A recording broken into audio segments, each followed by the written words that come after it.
Hello! Just a bit of colouring today on something already turned. Similar techniques, but I hope you'll stick around and watch. You might even like it at the end. I've actually enjoyed painting. Recognise this? It is very nice plain.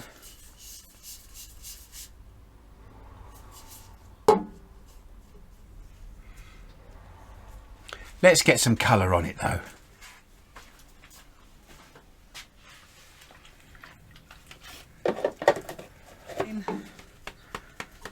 And let's go.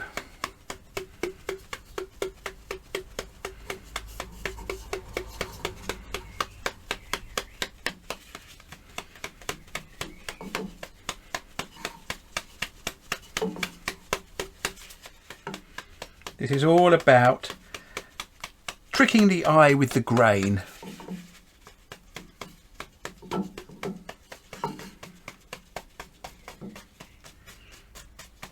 I'm going for a heavier covering down the bottom here. Trying to get a reasonable even covering down this bottom edge, but not with too neat an edge here.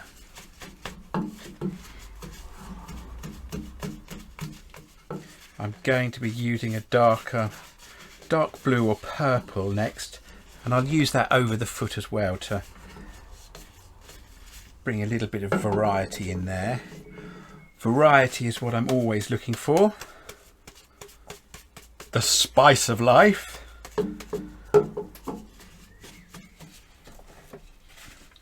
There we go, royal blue. Now this is a very, very simple technique. It's one you've seen me use on a number of other items, but not perhaps on a vase before, because I don't tend to do many vases. Right, start down the bottom.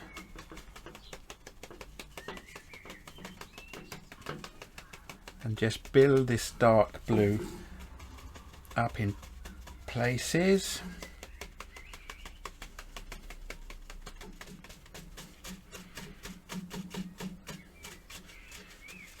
I do want it to be dark down in the bottom of the foot though. So I'm going to wipe into there.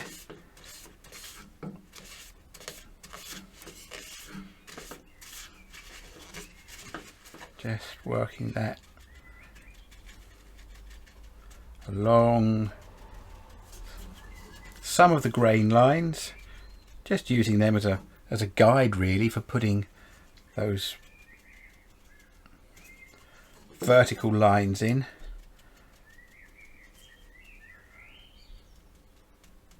This one here is quite pronounced compared to some of the others, so just going to work that in a little more.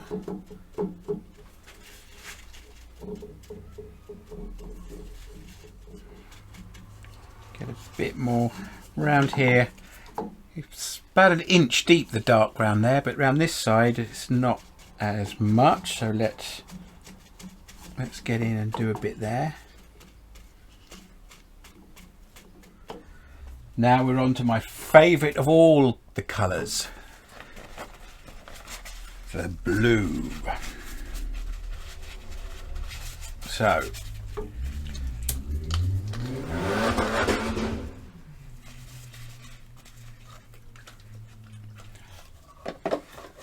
now a number of woods will make this look a little bit green, but we'll see how it takes to the pear.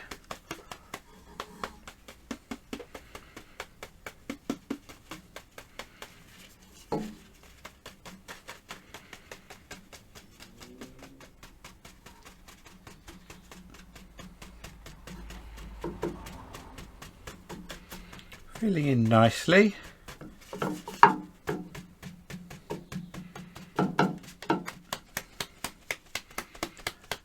It does start to seal the wood as well because of the shellac in here as you build up more coats.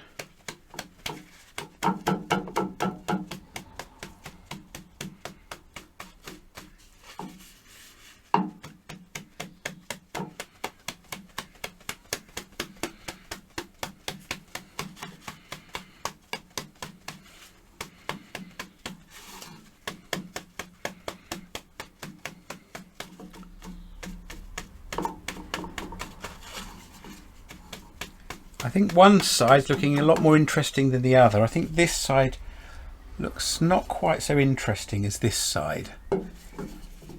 That might need a bit more variety of colour put on, but we shall see.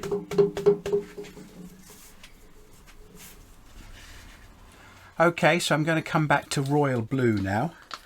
Although it might look nicely saturated in the video pictures, there's still, in the wood as it were, some bits of bare wood showing, and it's also not showing up as saturated.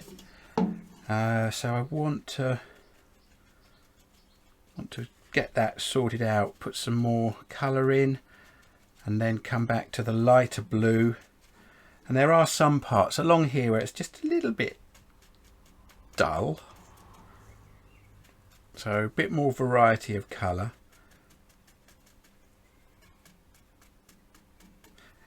The more variety there is in the colour, the more texture and depth it'll have when it is lacquered. So round here as well, we've got quite a lot of the light blue, and the darker blue is sort of getting a little bit lost, looking a bit murky.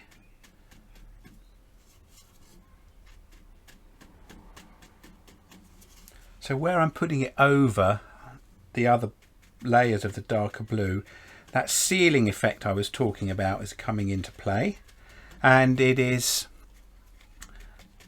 having a bit more sheen, a bit more vibrancy. Little bare bit there, which is where the wood got a little bit of a knot. I'm not a big filler of little knots and dings in the wood. It's got to have some natural features. Coughing loudly.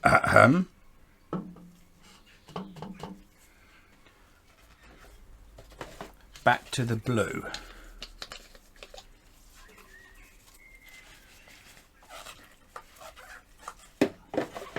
And I'm not going to be heavy-handed, but I'm going to pretty much go all over with this now. It will make the darker colours darker, and it will fill in, hopefully, any gaps that are left. Apart from in there, I've got to go in there probably with a little paintbrush.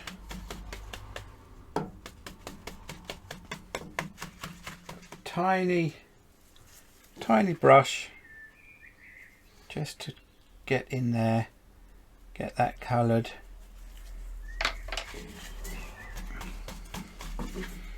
And was there somewhere else? Here, little knot, but I think that's fine. Tiny little bit there to work on, and then just blend that in a little.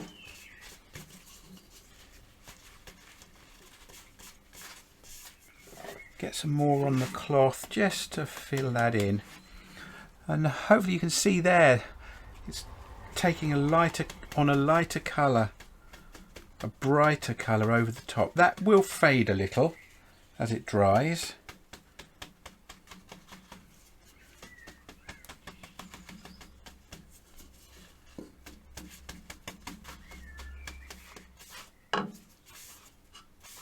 Gentle wipe. I don't want to move all the colour.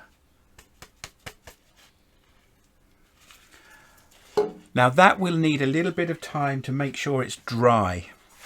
If I were to put sanding sealer on it now, given the amount of stain on there, it would start to dilute it, make it run a little, make it look a little distressed, which is a perfectly legitimate look.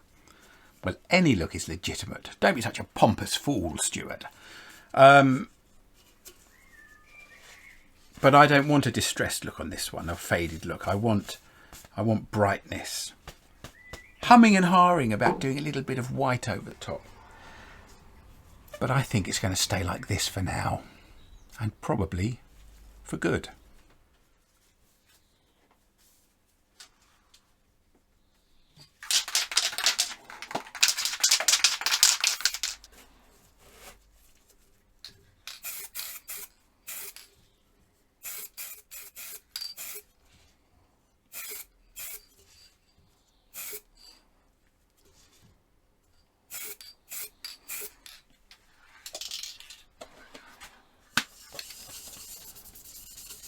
Right, so just removing some of that sanding sealer, cutting it back with some fine abrasive. Can definitely feel a difference, even though this is quite fine, this orange one. Is it orange or yellow?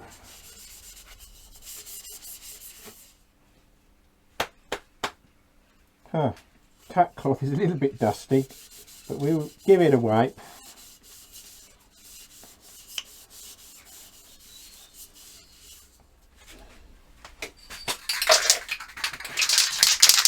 Now I find it much easier spraying with one of these can gun handles on.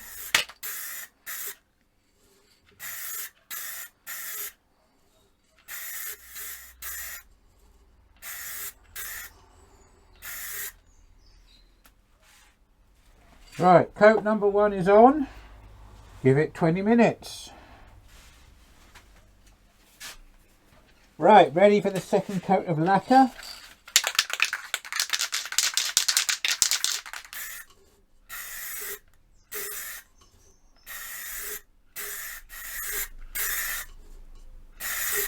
There we are. Off indoors for a cup of tea.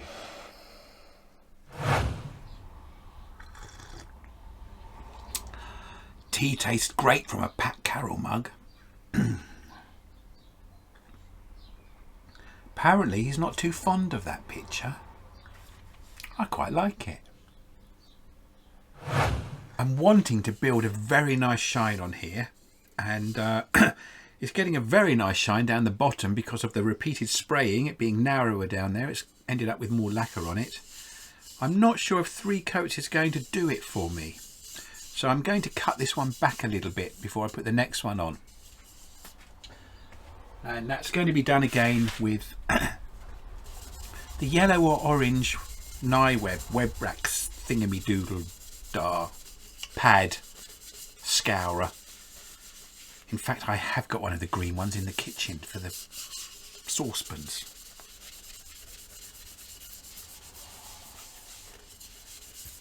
And it's good practice to cut back between the coats of lacquer as well if you're looking for a very even finish. It doesn't take very long to do. What you have to watch is not to just take too much away where there are edges, to round over that edge and end up removing more. The chestnut lacquer says to put 3 coats maximum on. So if I want to put more on, I do need to cut it back.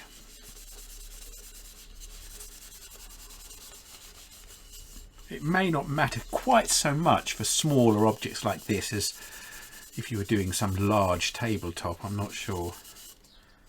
But it will make a better finish anyway.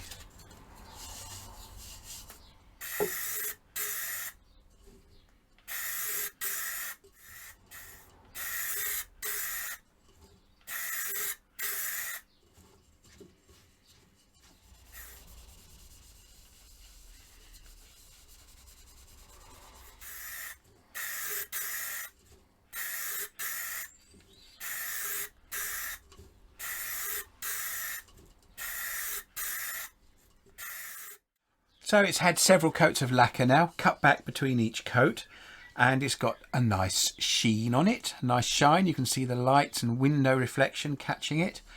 And I'm just going to brighten that shine up a little bit with some buffing cream.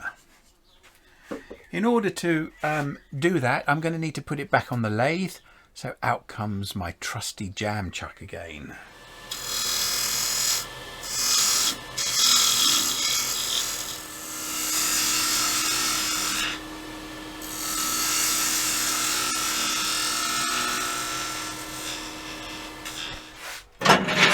And then just a little relief cut here so that I can get my polishing hand in more closely. Now I'm going to polish with safety cloth, and the reason I'm going to polish with safety cloth is it's much finer than kitchen roll. Polishing with kitchen roll is generally not a good idea because it can be a little bit abrasive, actually, a bit more than I want it to be. Obviously the burnishing cream is mildly abrasive, but that's the key word, mildly abrasive. I don't want to put any scratches in. So give it a little shake and let's get some of this on. Don't need a whole sheet, so I'm going to tear that in half. You also don't need a huge amount of burnishing cream, but you do need enough to cover everywhere and for it still to be wet.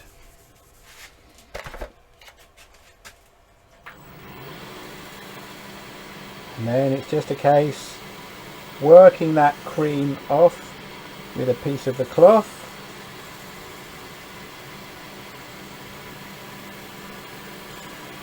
Until the cloth is coming off dry.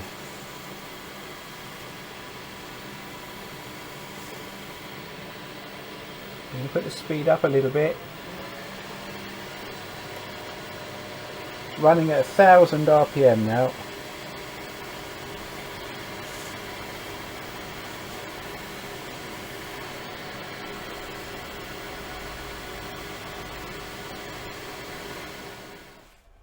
Move that back, gently remove it. Bit of a polish with a dry cloth.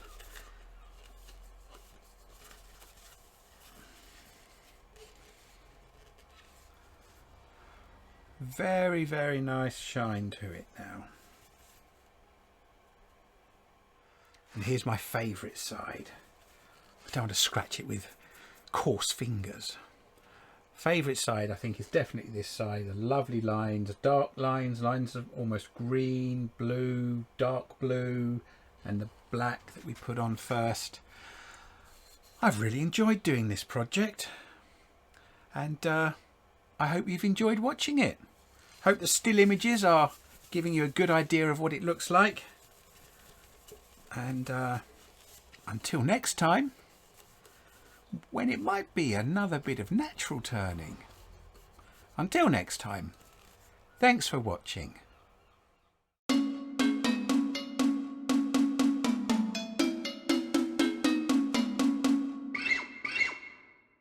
I wonder what's inside here.